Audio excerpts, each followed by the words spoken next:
Hola, estás escuchando Finalfabetos, el podcast de finanzas para no financieros de la Fundación FIDE con la colaboración de CFA Spain. Si palabras como inflación, interés compuesto o ETF te suenan a otro idioma, has llegado al lugar indicado. Esto es Finalfabetos.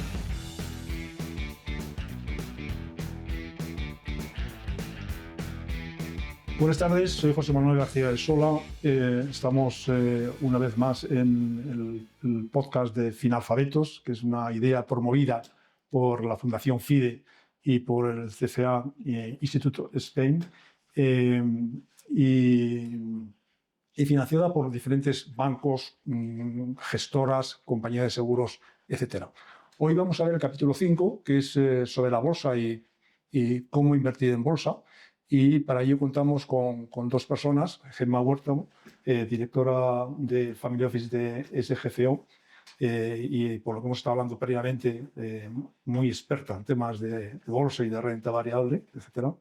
Muchas gracias por estar con nosotros. Gracias a vosotros. Siempre nos ponen cada uno de los capítulos a un CFA, que como saben todos ustedes son personas que tienen una formación bárbara, ¿no?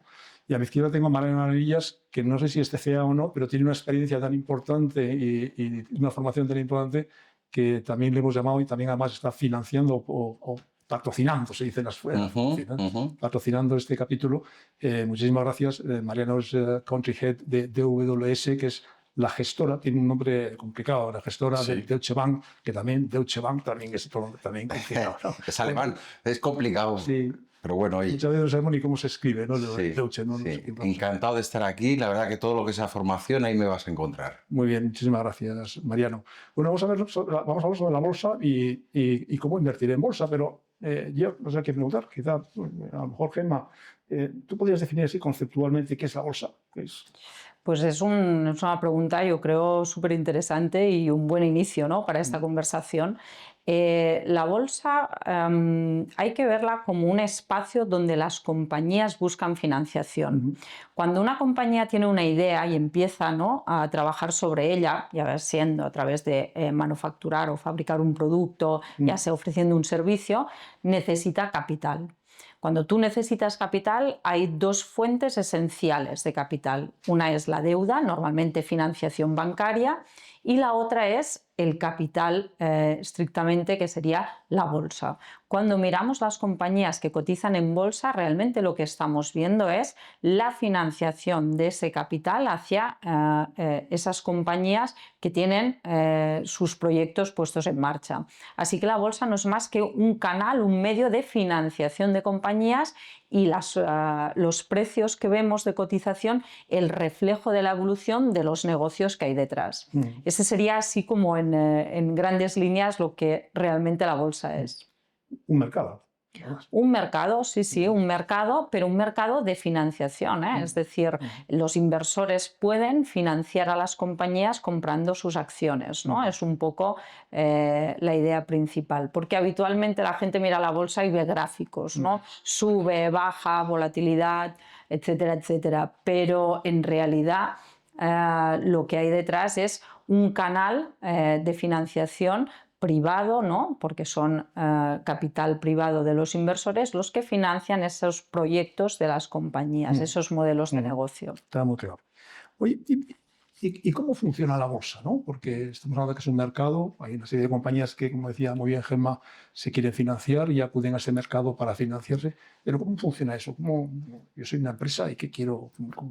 Pues, yo la plataforma al final de la bolsa, porque para mí es una plataforma en la cual hay gente que quiere desarrollar el crecimiento de una empresa y hay gente que quiere invertir en esa empresa. Entonces, las bolsas lo que hacen es dar seguridad y organizar, ¿no? Organizar que aquella gente que quiere invertir pueda invertir en las compañías y que realmente cuando tú estás comprando una parte, una milésima parte de una compañía, realmente lo que se llama acción, ¿no? Sí, es una acción. Una milésima parte de una compañía, una acción, pues que esa acción realmente la persona que te la intenta vender realmente la tenga. Entonces, lo que da la bolsa para mí es una seguridad a los inversores de que realmente la contrapartida, el que te tiene que entregar la acción, o cuando tú quieres vender la acción que has comprado y llega el momento de venderla, que la contrapartida te va a pagar y tiene dinero y que tú tienes el título, que tú tienes esa acción en tu cuenta corriente. Por lo tanto, para mí es como una seguridad frente a la necesidad que tiene la empresa de financiarse y los inversores que quieren con sus ahorros, pues de alguna manera que se multipliquen. O sea, entonces estamos diciendo que por un lado hay oferentes, que son las empresas, ¿no?, que ofrecen su papel, sus acciones, para que el demandante compre esa acción. Y por lo tanto, de ahí se configura un precio. Es decir, que hay demandantes y hay oferentes. Es verdad que cuando ya se configura el mercado, ya cuando el que ha puesto sus acciones en el mercado, ya lo que hay son demandantes que demandan esa acción o oferentes que ofrecen esa acción. Es decir, que Correcto. ya entramos en que el que quiere comprar o que quiere vender, ¿no?, acciones. Y supongo yo que la conclusión de la oclusión de la demanda con la oferta es la que configura el precio, ¿no? Es correcto, sí, sí. Y eso, y sobre todo, la demanda y la oferta se mueven y se posicionan versus a un pilar fundamental, que son las expectativas que la gente tiene sobre ese negocio concreto. Cuando el mercado mira hacia una compañía que está cotizada en bolsa, lo que mira es hacia adelante, ¿no?, hacia el futuro de esa compañía. Intenta proyectar cuál va a ser el crecimiento de sus ingresos, si está bien gestionada, si va a ser capaz de generar caja, que al final en el largo plazo es lo que realmente genera valor.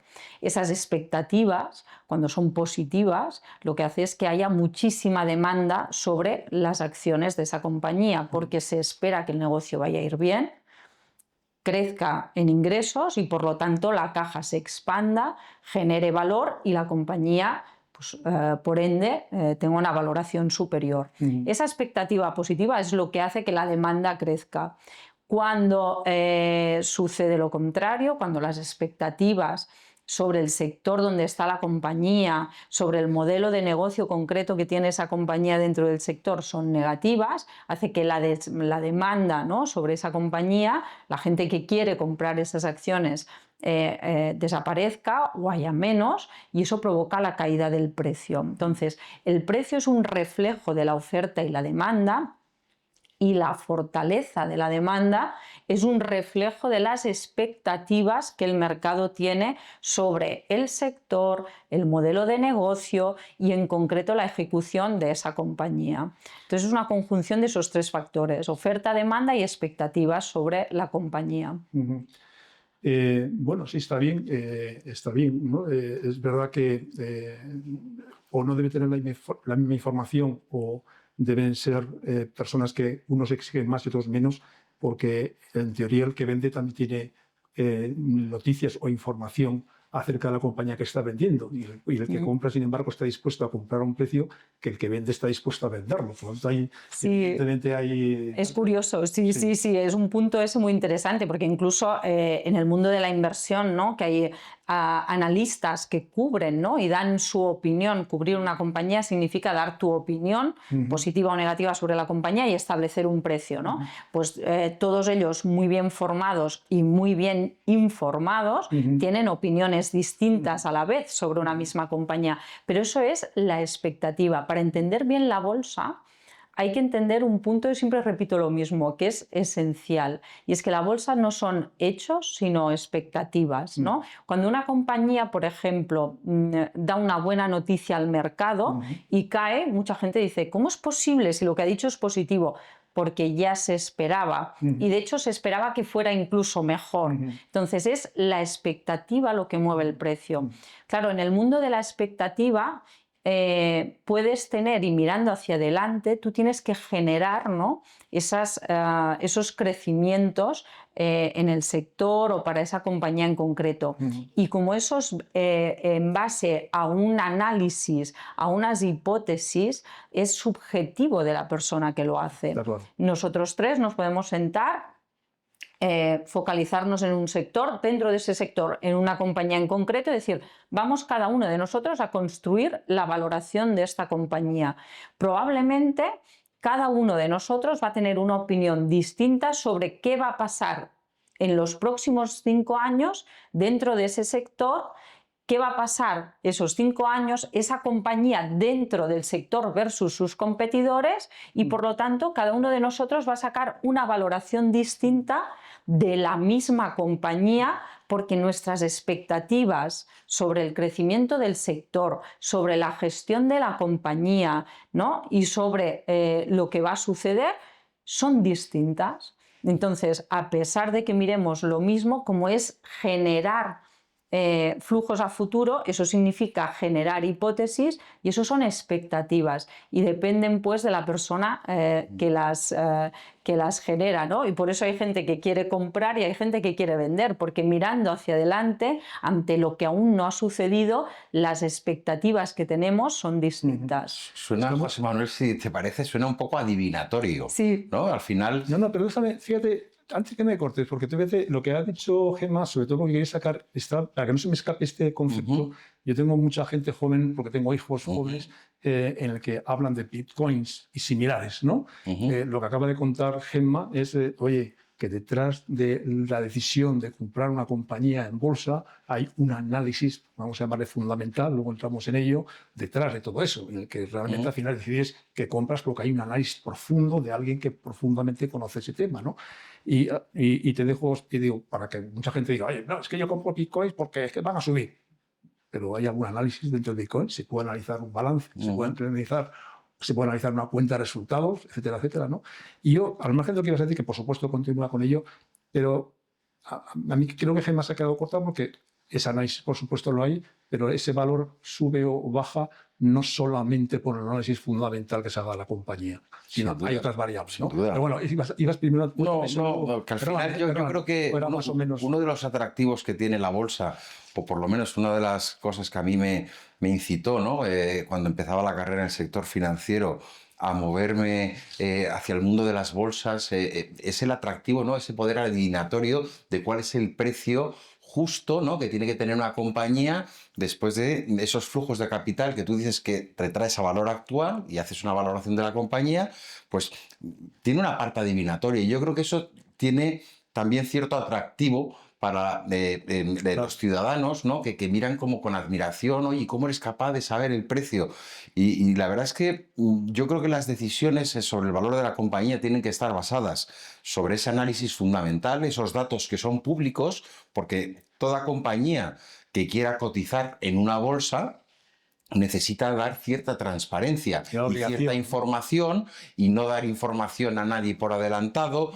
Por lo tanto, que todos los jugadores del mercado contemos con la misma información, ¿no? Entonces, para mí eso es fundamental, cómo con una misma información podemos llegar a precios objetivos de la misma compañía que no tienen nada que ver. Y eso es lo que hace que los mercados, al no ser eficientes, cada uno puede tener una opinión. Si el mercado fuera perfecto, las acciones no se moverían más que por la realidad del dato de los flujos de caja que va a tener. Pero la riqueza, yo creo que tienen las bolsas, es esa expectativa que difiere de un operador contra otro operador y al final tú estás comprando en función de esos flujos de caja que tú crees que esa compañía va a generar. Pero se ve influido también, por ejemplo, por los tipos de interés, se ve influido por el crecimiento del país. Por ejemplo, ahora mismo, si hablamos un poco de inteligencia artificial, Nvidia era una compañía que producía chips para los ordenadores de gráficos y de repente una compañía que valía menos de $1 trillón ha pasado a valer 4 trillones en menos de 12 meses. ¿Realmente esa compañía ha cambiado tanto en 12 meses como para decir que vale 4 veces más? Expectativas. Pues son expectativas, puramente. Es lo que claro, es el punto, ¿eh? Para entender bien la bolsa hay que entender que no son hechos, son expectativas. Y no solo cuando tú dices, no, también depende de los tipos de interés, pero no de los actuales, de la expectativa que tengas sobre los tipos de interés, ¿no? Es decir, cuando tú miras un banco te pones positivo cuando estás esperando que los tipos suban. No han subido todavía, pero tú esperas que suban y por lo tanto es el momento, ¿no? Para... Y sobre todo habrá un punto, ¿no? En el que sí... Yo, claro, yo ya tengo unos cuantos años, pero yo he cogido mercados he cogido incluso los tipos de interés a corto plazo al 20%, o sea, imagínate. Wow. En una época que estuvo la curva invertida, el corto plazo al 20% y el largo plazo al 8, 90, algo así. Pero posiblemente también depende del perfil de cada una de las personas, perfil de riesgo, ¿no? Supongo yo que habrá muchas personas que, oye, si los tipos de interés, imagínate, están al 7%, ¿no? Si alguien te da un 7% de rentabilidad en una deuda pública que es aparentemente más segura que una deuda privada, a lo mejor no quieres comprar acciones, o a lo mejor tú exiges que te paguen un 11. ¿No? Es decir, que también los tipos de interés como estén, lo que pasa es que llevamos una época larga con tipos de intereses bajos, incluso tipos de intereses negativos, y eso también hará que tu preferencia sea otra, ¿no? O luego hay otras cosas, ¿no? Que incluso hoy están afectando de una forma definitiva, pero siempre han afectado, ¿no? Que son noticias de geopolítica, por ejemplo, de Sin cosas duda. que puedan pasar, ¿no? Que por eso la bolsa también baja o sube sin venir a cuento en muchas ocasiones, ¿no? Bueno, al final es que te restan visibilidad, ¿eh? Vuelvo a lo mismo, ¿eh? La bolsa al final es un reflejo de expectativas futuras. Si se da una circunstancia geopolítica, ¿no? Que genera incertidumbre sobre qué va a suceder. Otra palabra muy interesante, incertidumbre. Básica en la bolsa. Si se genera incertidumbre sobre lo que va a suceder, ¿no? En los próximos trimestres, baja la visibilidad, la probabilidad de que esos flujos que se han proyectado, ¿no? Se conviertan en ciertos, también baja, y por lo tanto baja el valor de la compañía en bolsa. Es decir, no es un hecho aleatorio que baje, baja porque baja la visibilidad, porque la incertidumbre se incrementa, ¿no? Puede ser un hecho geopolítico, puede ser un hecho sectorial, ¿no? Un cambio de regulación, ¿no? Nos metemos en el sector eléctrico, por ejemplo, cada vez que hay un cambio de regulación, las expectativas que teníamos sobre los ingresos futuros, ¿no? Que estaban perfectamente parametrizados, ¿no? Por las fórmulas de retorno que tienen las compañías eléctricas, cambio de regulación y de pronto esas expectativas son otras. Pues baja o sube en función de si son mejores o peores de las anteriores. Entonces, al final, cualquier cambio que se produzca, ya sea geopolítico, ya sea sectorial, en el caso de Nvidia, ¿no? Que se comentaba antes, aquí hay un cambio, ¿no? Que es una tendencia. A mí me encantan las tendencias estructurales que corren y que son imparables, ¿no? Algunas de ellas, bueno, pues la que se acaba de comentar, ¿no? El caso de Nvidia, todo el mundo de la inteligencia artificial que ha llegado para quedarse entre nosotros. Claro, si esa compañía debería haber multiplicado, ¿no? Por varias veces su valor, es un tema de expectativa nuevamente de mercado, ¿no? Es una compañía que hacía un producto concreto donde de pronto su mercado objetivo se abre. Y nadie sabe en realidad cuánto, ¿no? Es decir, todos sabemos que va a haber más, pero nadie sabemos cuánto más. 10 veces más, 20 veces, 2000 veces más, nadie lo sabe en realidad. Esta es una tendencia muy fuerte que además se va a extender a todos los sectores de la economía. Por lo tanto, el caso de Nvidia debería haberse beneficiada. Como es muy difícil, ¿no? Medir por cuánto se va a multiplicar, la expectativa es tremendamente positiva y se lleva a la compañía hacia arriba en bolsa, ¿no? Porque las cosas le deberían ir razonablemente bien, por no decir muy bien, durante los próximos años. Entonces es un tema siempre de, insisto y vuelvo, porque la bolsa no es la realidad, no es lo conocido, sino lo que se espera, ¿no? Porque los precios de las acciones, y esto lo podemos comentar después, se forman desde un punto de vista teórico, y antes lo mencionabas, por el descuento de flujos, ¿no? Proyectas a futuro y luego te traes a valor presente para formar esa valoración. Claro, ese es un tema importante porque muchas veces nosotros decimos que la bolsa está cara o tal acción está cara o barata, no que está alta o baja, que mucha gente dice que está muy alta o que está muy baja, no. Una cosa puede estar, en la bolsa puede estar barata o cara, porque hay ratios que miden exactamente, normalmente caro o barato, evidentemente siempre es con respecto a algo, ¿no? Evidentemente, pero puede ser alto o caro o barato, ¿no? Y estos son conceptos también claros. Pero también, fíjate, entre las cosas que estabas hablando de variables que hay que afectan a las bolsas, ¿no? Hemos pasado, ¿no? Hace relativamente poco una cosa que se llama el coronavirus, ¿no? Incluso también, a lo mejor yo tengo muchos años, pero el tema de la crisis del año 2008, muy importante también, ¿no? Que además no procedía posiblemente, bueno, sí tenía connotaciones financieras, pero no, y sobre todo de temas relacionados con el real estate o con los inmuebles, ¿no? Por lo tanto, además del análisis fundamental que tanto nos ha hecho, bueno, también ha hablado también de temas de incertidumbre y expectativa, es decir, que eso ahí viene reflejado todo, ¿no? ¿Qué otro tipo de instrumentos tenemos para analizar la bolsa? Es decir, es el análisis fundamental y Bueno, yo creo que también hay otra parte que es más lo que llaman análisis técnico. sí. Al final hemos hablado que lo que la bolsa intenta conseguir es cruzar precio, ¿no? Una persona que quiere vender con una que quiere comprar. Y también cuando hay más compradores que vendedores, en teoría el precio sube, y cuando hay más vendedores que compradores, el precio baja. Entonces, lo que hace el análisis técnico muchas veces en función de las gráficas de la cotización que va dejando durante el día, ellos piensan que cuando se acumula mucha demanda, el precio hay una resistencia y esa resistencia se pasa, automáticamente el precio va a subir hasta el siguiente nivel de resistencia. Entonces, es un tipo de análisis más técnico que no va directamente a estudiar los datos de beneficios de las compañías, de endeudamiento, en qué mercado se mueve, quiénes son tus competidores, sino que simplemente te coge el gráfico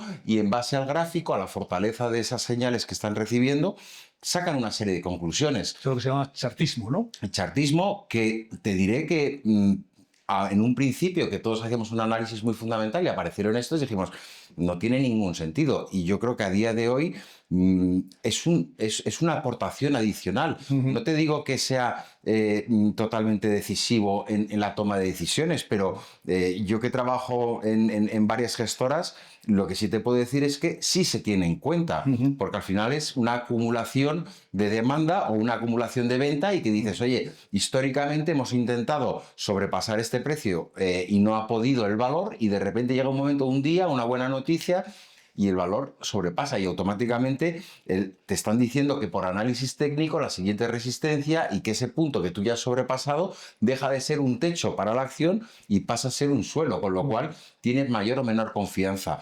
Al final, tú lo que tienes que intentar es tomar una decisión y buscar un precio objetivo, y tú te puedes servir no solamente de estos tipos de análisis. Yo creo que es innegable que en las bolsas funciona también mucho los sentimientos. El mercado tiene sentimientos. Hay euforia, hay pesimismo, y en los momentos de pesimismo todo el mundo vende, y en los momentos de euforia todo el mundo compra. Y dices, ¿por qué compras? Y dices, porque no me puedo perder esta tendencia alcista tan fuerte. O dices, ¿y por qué vendes? Y dices, porque está vendiendo todo el mundo. Y realmente, si tú dijeras, estoy convencido de que mi análisis es correcto y es fundamentalmente correcto, yo no me muevo y no me bajo del carro y sigo invertido. Pero conozco muchísima gente que se ha arruinado intentando mantener una posición que consideraba que era correcta, y el mercado te da y te quita la razón de una manera automática. Un día eres el rey y al día siguiente pues eres un pobre hombre que no sabe nada. Bueno, ahí quizá tiene...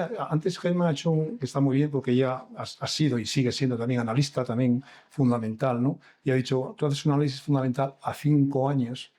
Posiblemente en 5 años puedan pasar muchas cosas, pero yo siempre que he analizado algunos índices bursátiles, si lo analizas a 10 años, siempre te da mayor rentabilidad que cualquier otro activo del mercado. Tú coges 10 años, del 1 de enero del 2000 al 1 de enero del 2010, o del 2 de enero del 2000 al 2 de enero del 2010, y siempre te da rentabilidad más rentabilidad que... Es decir, hay muchas veces que la gente piensa que meterte en bolsa es una cosa, que por eso quiero que quede muy claro en este capítulo, ¿no? Hoy se hace análisis fundamental, hay gente que hace chartismo, o incluso lo complementa al análisis fundamental. Hay gente que hace otro tipo de análisis que a mí me parece muy relevante, que es el macroeconómico, y el que antes hacíamos referencia también, que es el geopolítico, o también el que, oye, que mañana hay una mala noticia de no sé cuánto y de pronto los mercados se caen. Se caen a lo mejor un 10% para a lo mejor el día siguiente subir, ¿no? Pero lo que está claro es que cuando uno invierte en bolsa, no hay que invertir a corto plazo, ¿no? Es decir, claramente no debe ser un dinero que tú necesitas para dentro de 1 año, 2 años, incluso 3 años. Es decir, ¿no? Efectivamente, las valoraciones para mí no son el mejor indicativo de lo que va a hacer una acción en los próximos 3 meses. Las valoraciones para mí son más en ciclos y largos plazos, como habéis comentado, pero en el mercado hay muchos jugadores. No solamente está el que compra una acción pensando en 5 años y dentro de 5 años esto va a ser así. Hay gente que en un mismo día empieza la posición en el día que no tiene ninguna acción, durante el día van comprando y van vendiendo, y al final del día se quedan con 0 acciones. Y esa gente existen y son jugadores muy importantes en el mercado, pero tienen un objetivo diferente al que invierte a largo plazo. Y esa es la riqueza, que la bolsa junta a gente que quiere corto plazo, el especulativo, el que es inversor de largo plazo, el que cree que un sector va a cambiar radicalmente porque va a surgir un elemento disruptivo, algo nuevo, llámese inteligencia artificial, llámese energía renovable, que ha sustituido al petróleo y que el petróleo, las compañías petroleras sufren cada vez que hay una noticia negativa sobre el consumo mundial. Por lo tanto, es como un ser vivo, ¿no? Sí. Que todos los días tiene diferentes aspectos y que tu valoración de la compañía, por un hecho determinado, un regulador o un presidente de un estado, puede cambiar y puede afectar a la valoración de esa compañía. Sí, sí, bueno, Mariano está hablando, por tanto, de estrategias a corto plazo, que hay gente que lo hace a muy corto plazo, hay estrategias a medio plazo, hay estrategias a largo plazo, ¿no? Pero también hay otro tipo de estrategias, ¿no? Es decir, a mí me suena, ¿no? Que son anglicismos, pero value, growth, dividendos. ¿Me podéis explicar qué son ese tipo de estrategias que también los analistas decidís? Hoy vamos a invertir, pero más en un concepto value de la empresa, valor, que en el concepto de crecimiento de la empresa. Hoy vamos a buscar una estrategia de dividendos altos, etc. ¿Qué es exactamente cada una? Sí, ¿cuál es la diferencia entre cada una, no? Porque Claro, hay, ¿no? O sea, sí. Tomáis las decisiones, ¿no? Creo que es un momento dado para invertir más en temas de crecimiento porque Yo te voy a confesar que yo no soy muy fan de las etiquetas, está bien, ni de sí. value, y alguna vez alguien me ha dicho, ¿tú eres inversora value? Y digo, no lo sé, digo, yo lo que hago es buscar valor, ¿no? Intento comprar una compañía con una valoración que esté realmente muy por encima del precio de mercado, ¿no? O intento comprarla en mercado cuando su precio cotizado está muy por debajo de su valoración teórica. Ese es un poco mi objetivo. Sí que es verdad que hay una cierta tendencia a etiquetar, ¿no? La parte de value o valor, ¿no? La gestión de valor, que es una gestión en compañías con pues generación de caja estable y creciente en el tiempo, con balances, ¿no? Desapalancados, que significa bajos niveles de deuda, es decir, compañías que están muy saneadas y que su visibilidad de negocio es muy alta. Una compañía que tiende más a growth serían sectores que, por distintos motivos, porque son sectores mucho más jóvenes, porque están todavía inmaduros, porque de pronto aparece la inteligencia artificial y les da un empuje a la parte alta de la cuenta de resultados, son sectores que se espera que vayan a crecer muy por encima, ¿no?, de lo que sería estrictamente el crecimiento económico, el PIB. Y por lo tanto eso sería invertir en growth, en compañías que no son tan maduras, que a veces tienen balances no tan saneados, pueden estar más apalancadas porque están creciendo y tienen necesidad de financiarse de forma más intensiva. Es decir, son dos perfiles de compañías distintas, ¿no? Las de valor, balance más saneado, visibilidad más alta; las de growth, crecimiento esperado más alto y unos balances quizá un poquito más estresados. Y luego finalmente sería invertir por dividendo. Proponías, bueno, yo nunca he sido tampoco muy fan del dividendo porque creo que una compañía, cuando yo invierto en compañías, yo no veo gráficos ni chartismo, yo no veo nada de eso, yo veo un negocio. Y el negocio, ¿me gusta el negocio o no me gusta el negocio? ¿Me gusta lo que hace y cómo lo hace? Sí, no, eso es lo que yo veo. Y por lo tanto, la inversión por dividendos, que es estrictamente el retorno, ¿no?, que me ofrece la compañía por dividendo por acción anual, pues es un 5% por cada acción que tengo, es un 6% por cada acción que tengo. No me resulta atractivo como inversión. Yo casi prefiero que una compañía el dividendo lo reinvierta en crecimiento, que esa caja que reparte entre sus accionistas, si tiene un buen proyecto donde los retornos van a ser superiores, que coja ese dinero y lo invierta. Porque yo lo que veo es el negocio, el modelo de negocio, la estructura, el cómo se ejecuta. Y eso es lo que realmente me hace que esa inversión sea atractiva. Te voy a decir una cosa. Como siempre, depende del perfil de cada uno, ¿no? Absolutamente. Para que cuando lo dices tan claramente el tema del dividendo, yo es que te tengo por una anécdota que vi mi padre. O sea, mi padre, cuando ya ha sido mayor, tenía 75 años, y que él siempre había invertido en bolsa, pero ya vio que aquello era un poco tal, dijo: oye, Samuel, yo querría invertir en una cosa que me dé todos los años un dinero, que claro, los tipos de interés están muy bajos, pero veo que hay acciones, pues, de Santander, de las eléctricas, que dan un dividendo alto, ¿no? ¿Por qué no? Además, como a mí me da igual que baje o que suba, pues lo que quiero es recibir dividendo, quiero al final que tengo todos los meses, tengo este dinero. Y me acuerdo que yo le di pues una cartera de 7, 8 valores así, que eran eléctricas y tal, y siempre estuve invertido ahí y estuvo encantado durante 20 años, a lo mejor. Es que salió. Sí, hay gente Yo no lo que seguí, está, yo no lo seguí alguna vez y le decía, papá, Es así. quita esa opción y tal, pero bueno. Yo creo que es un tema de objetivos. Hay gente que busca en la bolsa, ha generado durante toda su vida profesional un dinero y quiere que la inflación no le coma parte de ese dinero que ha ganado, pero tampoco tiene tanta confianza en las bolsas y tampoco quiere correr tanto riesgo. Entonces, al final, estas etiquetas que hablas de estilos de gestión, yo creo que lo que nos permite es acercar un poco al ciudadano de a pie para hacer más comprensible y más accesible algo que aparentemente puede generar pues cierto vértigo de acercarse. Entonces, cuando hablamos de valor, automáticamente yo ya estoy pensando en compañías más tranquilas que tienen unos negocios que son muy predecibles, porque una eléctrica al final es un negocio regulado. Tú tienes tal capacidad de producción, el precio de la electricidad te lo marca el Estado en función de la oferta y la demanda de lo que lo recibe él, y tú lo único que haces es llegar esa electricidad a las casas. Bueno, pues sabes que ese negocio es un negocio muy robusto, ¿no? Ahora me estás diciendo, no, voy a montar con la inteligencia artificial un mercado digital que no vas a tener una réplica física, sino que esto está en el mundo de las ideas y eso lo va a comprar la gente porque la gente se cansa ya de vivir en el mundo real.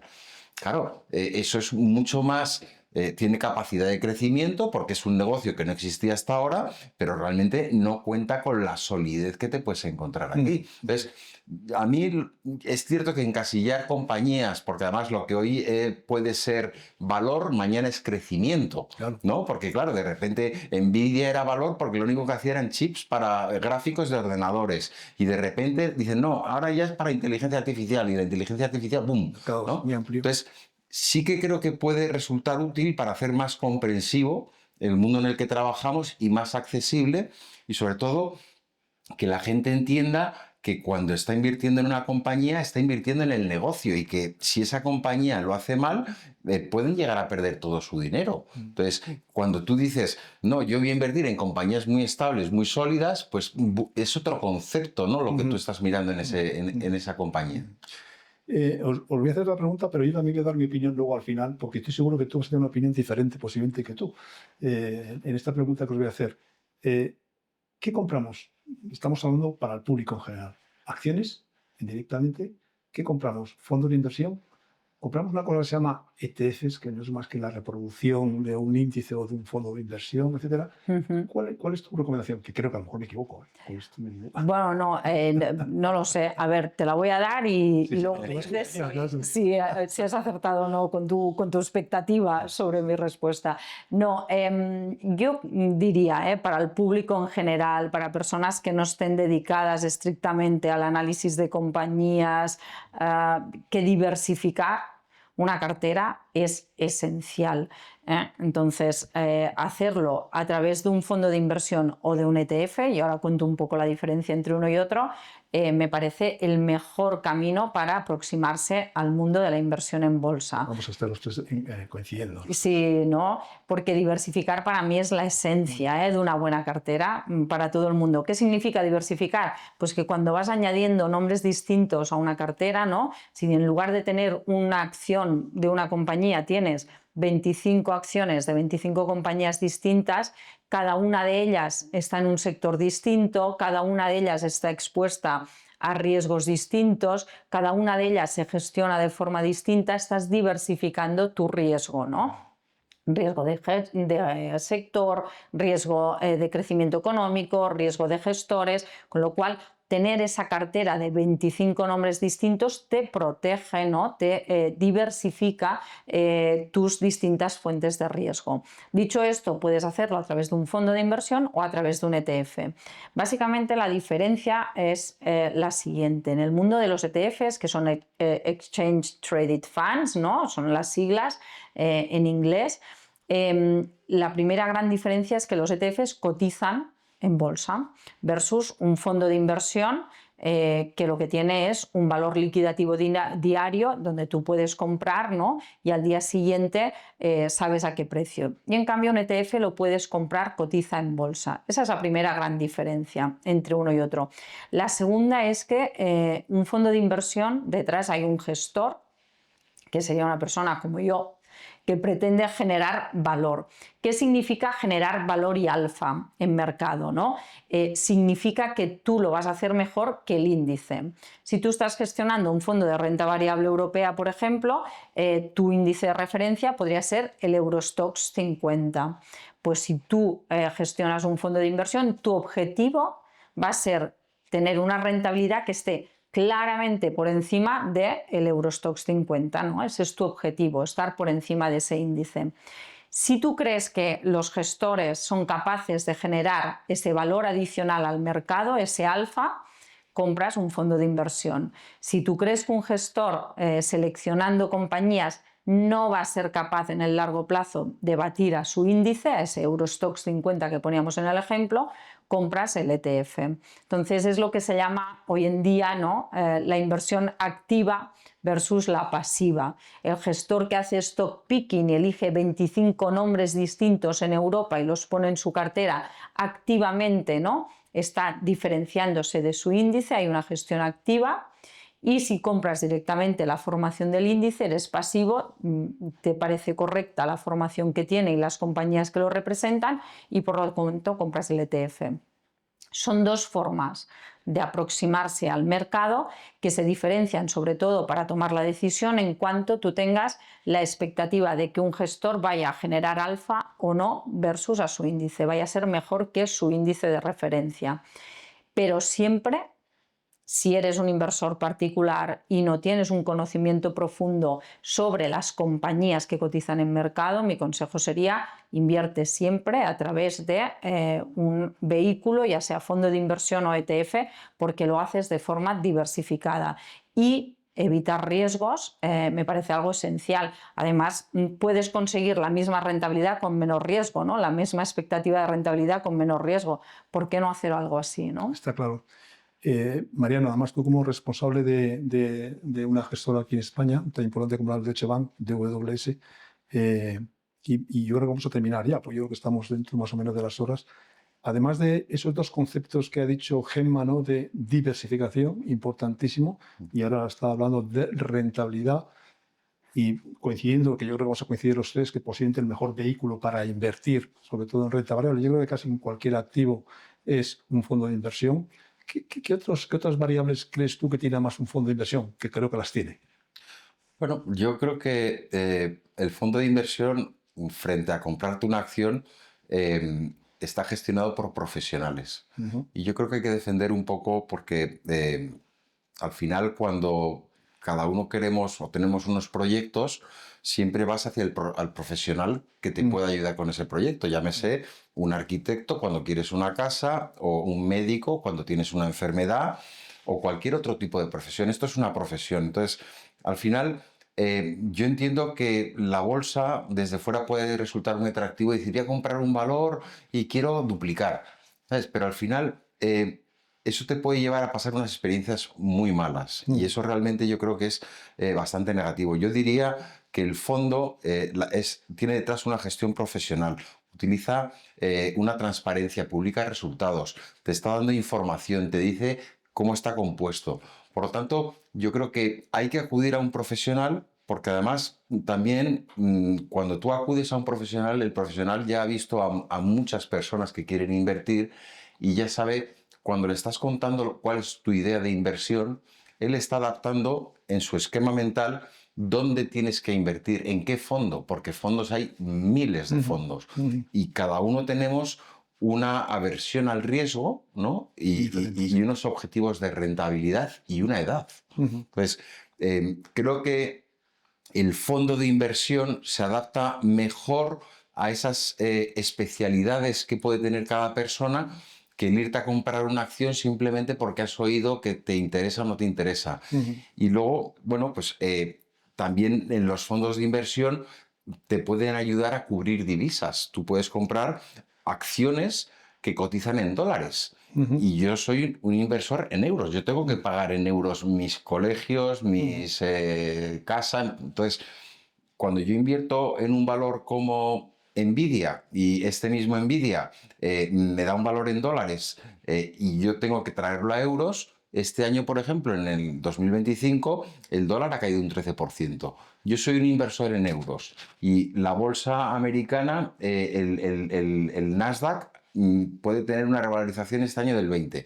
Pero como yo soy un inversor en euros y quiero mi dinero en mi cuenta corriente, voy a vender las Nvidias. Y me dicen, sí, has ganado un 20%, pero como tú quieres euros, yo los dólares que me van a dar por ese valor de Nvidia, te los voy a pasar a euros. Y es automáticamente, en vez de ganar un 20%, como la divisa te quita un 14%, sana un 6%. Exactamente.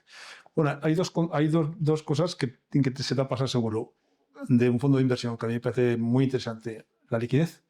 Sin duda. Y fiscalmente es más atractivo que otros. Bueno, en España fiscalmente es más atractivo, sí, sin duda, porque nosotros al final, cada vez que obtenemos una ganancia, hay alguien, un socio que tienes ahí al lado que dice, oye, de tu ganancia yo me llevo un 20%, ¿no? Y sin embargo, en un fondo de inversión tú puedes cambiar de un fondo de inversión a otro fondo de inversión diferente y no tienes que pagar impuestos hasta que tú no metes el dinero en tu cuenta. Eso es una ventaja fiscal respecto de una acción, que cuando tú entras en una acción, entras a un precio, vendes a otra y sobre esa ganancia que has obtenido, automáticamente la entidad con la que has operado te va a hacer una retención y eso no existe en los fondos.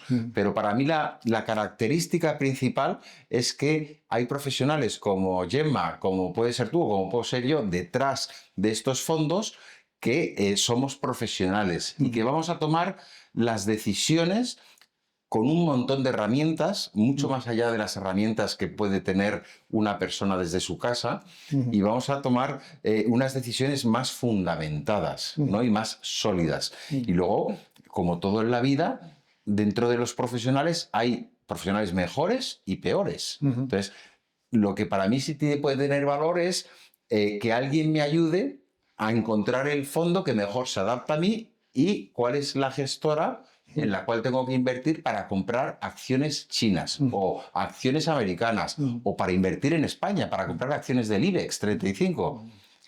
Está muy bien. Muchísimas gracias a mí. Lo que más importante que me ha quedado de todo esto, porque a mí me fascina mucho cuando me dicen yo creo que va a subir tal acción o tal otra, etcétera. Es decir, que al final hayamos transmitido, o yo creo que sí lo hemos transmitido, que detrás de una decisión de compra de una acción hay un análisis, un estudio. Para algo sirve, yo he dicho, para algo sirve mi carrera de económicas, que he estudiado y analizado, para por lo menos analizar ese tipo de cosas, ¿no? Y insisto, la gente joven hoy se está yendo por otras variables que yo creo que al final, en fin, creo que es un error para ellos. Es verdad que te puede salir a corto plazo muy bien, pero posiblemente a largo plazo salga muy mal.